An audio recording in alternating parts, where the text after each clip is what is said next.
नमस्कार मित्रांनो, मी Anil Jagtap, Jagtap agro agency Shikrapur. आणि आम्ही आज आलोय बुरुंजवाडीमध्ये.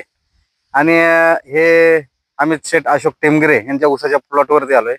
आणि आत्ताच व्हिडिओ टाकला आम्ही एक पलीकडला, की मध्ये 9 फूट अंतर आणि 2 सऱ्यांच्या मध्ये 4.5 फूट अंतर, असा सगळा ऊस आत्ता आम्ही व्हिडिओच्या माध्यमातून तुम्हाला सांगितलंय.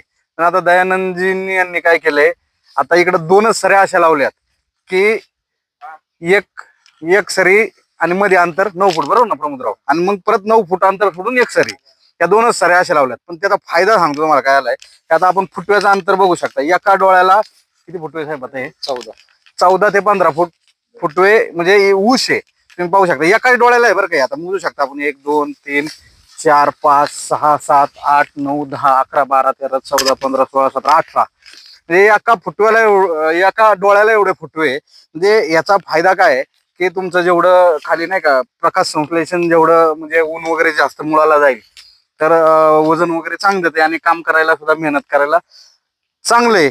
आणि मी आत्ताच दयानंदजींना सांगितलं, त्यांनी पण व्हिडिओमध्ये एका व्हिडिओमध्ये पाहिलंय की ऊस ज्यावेळेस 6 महिन्याचा असेल त्यावेळेस जर आपण अजून जर ह्या बॅटाला जर माती लावली आणि बॅटाला माती लावून जर त्याच्यावर ट्रॅक्टरचं जर चाक फिरवलं, तर ते असा ऊस जास्त पडणार नाही, हाईट जास्त जाईल आणि त्याला अजून ताकद मिळेल मुळांना. कारण आता काय होतंय, ऊस थोडा पडला की थोडी तिकडून मुळं उचाकली जातात, बरोबर? त्यामुळे ऊस डिस्टर्ब होतोय.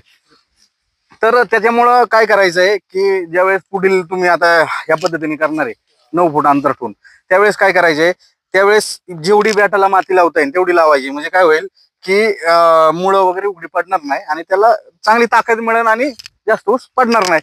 मित्रांनो, व्हिडिओच्या माध्यमातून एवढं सांगायचे की तुम्हाला जर ऊस करायचा असेल, आता समजा ज्याचे ऊस असतील त्यांनी, माझं तर असं म्हणणं आहे की ज्याला 9 फूट नाही जमन त्यांनी निदान 8 फूट तरी मध्ये अंतर ठेवलं पाहिजे.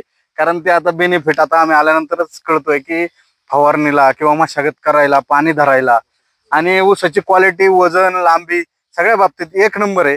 आणि तुम्हाला जर ही माहिती जर आवडली असेल मित्रांनो, तर लाईक करा, शेअर करा, फॉलो करा. धन्यवाद.